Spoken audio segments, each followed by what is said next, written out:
Following financial data are available for PQR limited for the year 2008। तो 2008 के अंत का PQR लिमिटेड का फाइनेंशियल डाटा दे रखा है, ये सारी फिगर लैक्स में है। तो 8% डिबेंचर कितने, 125 लाख का। 10% बॉन्ड जो कि 2007 में इशू किया था वो 50 लाख का है, अभी इस बॉन्ड को 1 साल हो गया है।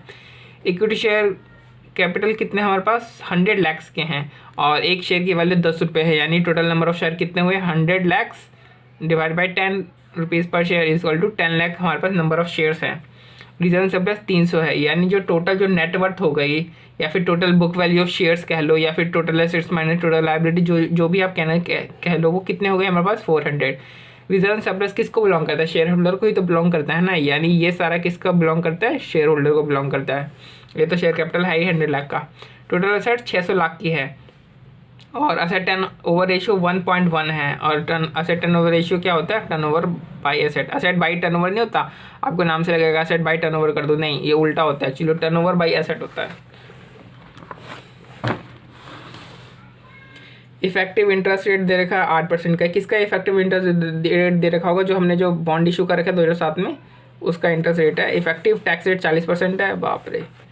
ऑपरेटिंग मार्जिन 10% का है। अब ऑपरेटिंग मार्जिन देखो अलग अलग नाम से इनको जाना जाता है। ऑपरेटिंग मार्जिन को कई लोग earning before interest and tax भी कहते हैं, फिर कोई लोग GP मार्जिन भी कहते हैं, ग्रॉस प्रॉफिट मार्जिन। तो ये सब इसकी एक ही बात है, ऑपरेटिंग मार्जिन कह लो, चाहे GP मार्जिन कह लो, चाहे EBIT कह लो। डिविडेंड पे आउट रेशियो 16.67% है, मतलब कि रिटेंशन रेशियो कितनी होगी, 100 माइनस 16.67% करोगे तो आपकी 88 समथिंग कुछ आएगी, तो आपकी रिटेंशन रेशियो होगी। करंट मार्केट प्राइस अभी चल रही है ये 14 है। ये क्या है, करंट मार्केट प्राइस मतलब एक्चुअल मार्केट प्राइस। क्या है ये, actual market price of share. Pen से लिख देता हूँ मैं, एक्चुअल मार्केट प्राइस। अब रिक्वायर्ड रेट ऑफ रिटर्न क्या है, मतलब कि जो कॉस्ट ऑफ इक्विटी कितना 15% का है। हमें क्या करना है, हमें इनकम स्टेटमेंट हमें बनानी है। इनकम स्टेटमेंट इस तरीके से बनाते हैं, सेल में से हमने ऑपरेटिंग एक्सपेंसेस माइनस कर दिया, तो आगे हमारा earning before interest and tax. तो ऑपरेटिंग एक्सपेंसेस क्या होते हैं, जितने भी हमारे एक्सपेंसेस हुए हैं, एडमिनिस्ट्रेशन और वो सब वाले, परचेज और वो सब लेकर के ऑपरेटिंग एक्सपेंस हो गया हमारा। तो sale minus operating expense equal to earning before interest and tax. इसमें से इंटरेस्ट माइनस करेंगे, फिर टैक्स माइनस करेंगे, फिर जो डिविडेंड दे रखा है, डिविडेंड पे आउट रेशियो दिया था ना 60/67, तो डिविडेंड भी माइनस करने, तो हमारे पास रिटेन अर्निंग आ जाएगी। ये किस में जाएगी, रिजर्व सरप्लस में चल जाएगी हमारे पास। तो सेल कितनी है, सेल हमें पता नहीं है, बट असेट टर्नओवर रेशियो हमें दे रखी है। तो अगर असेट टर्नओवर रेशियो 1.1 है तो, और टोटल एसेट 600 दे रखी है, तो अगर हम इसमें रखें turn over by assets equal to 1.1, तो टर्नओवर कितनी, यही तो हमें निकालनी है। एसेट्स कितनी है, 600 लाख की है और ये 1.1 है, तो टर्नओवर कितनी होगी, 1.1 इंटू 600 इक्वल टू 660 लाख की हो जाएगी। उसी तरीके से हमने यहाँ पे सेल निकाल ली 660।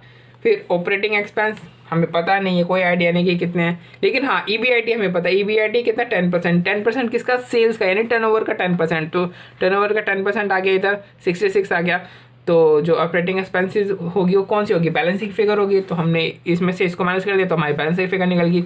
अब EBIT आ गई है, इसमें से इंटरेस्ट माइनस कर दो, लेकिन इंटरेस्ट कितना लोगे, जो बॉन्ड की जो वैल्यू है उसको इफेक्टिव इंटरेस्ट 8% से इसको इंटू कर देना, आपका इंटरेस्ट आ जाएगा। तो अर्निंग बिफोर टैक्स भी आ गया, उसमें से टैक्स माइनस कर दो 40%, तो अर्निंग आफ्टर टैक्स आ गया। उसमें से फिर डिविडेंड माइनस कर दो तो रिटेन अर्निंग आ गई। तो ये आपका इनकम स्टेटमेंट बनकर तैयार हो गया।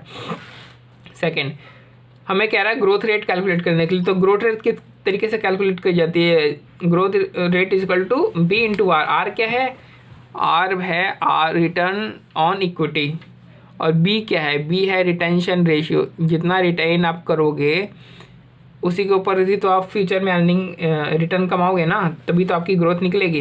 तो G equal to B into R. और डिविडेंड पे आउट रेशियो कितना है, 16/67, यानी रिटेंशन रेशियो कितना होगा, 100 में से 16/67 माइनस कर दोगे तो आपको रिटेंशन रेशियो निकल जाएगी, यानी B निकल आएगी। अब आपको चाहिए R, मतलब ROE, return on equity. Return on equity है कितना, तो हमें निकालना पड़ेगा। तो रिटर्न ऑन इक्विटी का फॉर्मूला क्या होता है, रिटर्न ऑन इक्विटी का फॉर्मूला होता है कि अर्निंग्स बाई बुक वैल्यू, या तो आप इसको निकाल लो पर शेयर बेसिस पे या फिर टोटल बेसिस पे निकालो। तो हम टोटल बेसिस पे निकाल लेते हैं, यानी total earnings by total book value. अब टोटल बुक वैल्यू को हम क्या बोलते हैं, नेटवर्थ भी तो बोलते हैं टोटल नेटवर्थ। अभी तो हमने देखा ना 400 रुपये की है टोटल नेटवर्थ है, और टोटल अर्निंग है कितनी, इसकी टोटल अर्निंग आ रही है, total earning available for equity share holder. तो इक्विटी शेयर होल्डर के लिए कितनी है, इधर 31.20 है। इसमें डिविडेंड माइनस मत करना है, क्योंकि डिविडेंड भी तो हम इक्विटी शेयर वालों को ही दे रहे हैं ना। तो अर्निंग आफ्टर टैक्स की देखो, हमारे पास कोई प्रेफरेंस डिविडेंड है नहीं, तो जो भी टोटल अर्निंग आफ्टर टैक्स होगी वो किसको लेगी, available for equity share holder. तो है कितनी 31.2 लाख, और टोटल बुक वैल्यू क्या है, टोटल नेटवर्थ क्या है 400 लाख। तो 31.2 lakh divide by 400 lakh into 100 equal to 7.8%। आप इसको पर शेयर बेसिस पे भी निकाल सकते हैं, यानी टोटल अर्निंग्स पर share for available for equity share holder और टोटल और बुक वैल्यू पर शेयर, इस तरीके से भी करके निकाल सकते हैं। तो बट टोटल की फिगर हमें दे रखी थी, तो हमने डायरेक्टली इसमें पुट किया, तो हमारा आ गया ROE 7.8%। तो हमने इसमें 7.8% डाल दिया, तो हमारा ग्रोथ रेट कितना हो गया 6.5% हो गया। फिर हमें निकालना है calculate the fair price of the company share using dividend discount model. अब देखो यहाँ पे एक्चुअल करंट मार्केट प्राइस हमें दे रखी है, फिर भी हमसे फेयर प्राइस पूछ रहा है। तो ये फेयर प्राइस का मतलब क्या हो, फेयर प्राइस का मतलब वो जो हम फॉर्मूला डाल करके जो मार्केट प्राइस नहीं निकालते हैं उसको हम फेयर प्राइस बोलते हैं। तो ये जो करंट मार्केट प्राइस है ये एक्चुअल मार्केट प्राइस है, और जो हम प्राइस निकालेंगे वो हम निकालेंगे थ्योरेटिकल मार्केट प्राइस। क्या निकालेंगे, थ्योरेटिकल मार्केट प्राइस। यहाँ पर मैं लिख देता हूँ थ्योरेटिकल मार्केट प्राइस। और डिविडेंड डिस्काउंट मतलब मॉडल वही होता है जो कांस्टेंट ग्रोथ मॉडल कह लो इसे आप, या परपेचुइटी ग्रोथ मॉडल कह लो, या डिविडेंड डिस्काउंट मॉडल कह लो, एक ही नाम है, एक ही फॉर्मूले के सबके अलग अलग नाम है, तो वही फॉर्मूला है।